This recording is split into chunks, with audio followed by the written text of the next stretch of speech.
Bạn nơi cùng đòi dàn dọn rồi hột nằng nà. Côn phẹ hỏi hó. Trong kênh bần tịch tiệt ọt nơi prức nơi lời tờ. Ôi nẹ ninh liu krọc pi problem lệ. Túc ca nghi ọ ní ở khnyom phương một bàn hỏi. Mình ấy tê ôm sầm rạ cho. Nẹ ninh liu granat nâng thom mà đa khnyom tục chút ạt tê. Cho rò đong anh vô granat chút ạt một chút chừng kran ảnh chân ho. Nẹ ninh liu khnyom. Khnyom con tài điệp cho mày văn tích tụi tờ. Miên rương ấy nâng. Bong xua trang khuôn anh tờ. Khnyom con tài trong vô bông môn tờ phẹ tê. Hỏi. Skok rồi hôm ní dốc tờ ở con sấy khnyom hộp tê.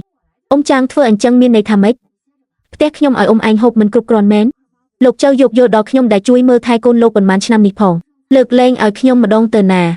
Chốc ní dây tờ trang khnyom tu tuột bạc khai ở anh riệp trong khuôn tranh pitini ở lời ní tờ. Lục châu khnyom khó hơi khnyom lên hiên tiệt hơi tục ở ca ở khnyom mà đông tiệt một nà.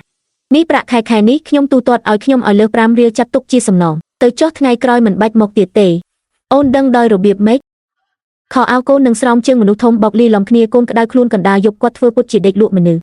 អង្គស្កអំបិលក្នុងផ្ទះបាត់រាល់ថ្ងៃបងមិនចាប់អារម្មណ៍តែអូនចាប់អារម្មណ៍មកដល់ផ្ទះនេះថ្ងៃដំបូងអូនដឹងថាគាត់មិនស្រួលបាត់ទៅហើយគ្រាន់តែគិតថាអូនចាំងគាត់ក្រក៏ពិបាកនឹកស្មានមិនដល់ថាគាត់កាន់តែបានចិត្តអញ្ចឹងសោះអូនឯងពូកែគួរសំតាលមិនអីទេមិនអាចទៅតែរៀបការចូលមកបណ្ដោយឲ្យមេដោះធ្វើបាបបានឯណា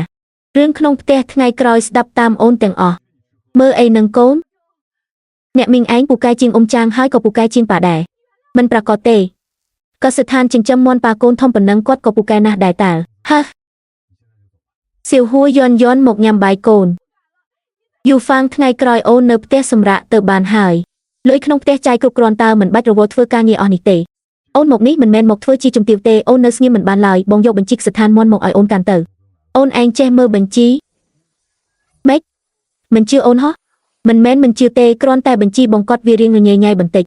បញ្ជីបងឯងនេះគាត់ដូចសៀវភៅអក្សរសិល្ប៍ក្មេងបើមិនចឹងមានសុទ្ធតែអក្សររកលេខមួយគ្រាប់មិនឃើញផងពីមុនបងមិនធ្លាប់រៀនកណេឲ្យទេមិនអីទេអូនអ្នកបង្រៀនយូហ្វាងអូនឯងពូកែមកហាសកុំសរសើរអូនសរសើរអត់ប្រយោជន៍ទេស៊ូដល់ចុងខែដំឡើងលុយចាយឲ្យអូនល្អជាងដំឡើងតែខាតត្រូវតែដំឡើងចង់បានប៉ុន្មានឲ្យប៉ុណ្ណឹងហ្មងតាមពុទ្រានេះបើចេញផ្លែអាចយកទៅធ្វើនំខេកពុទ្រាញ៉ាំបានហើយ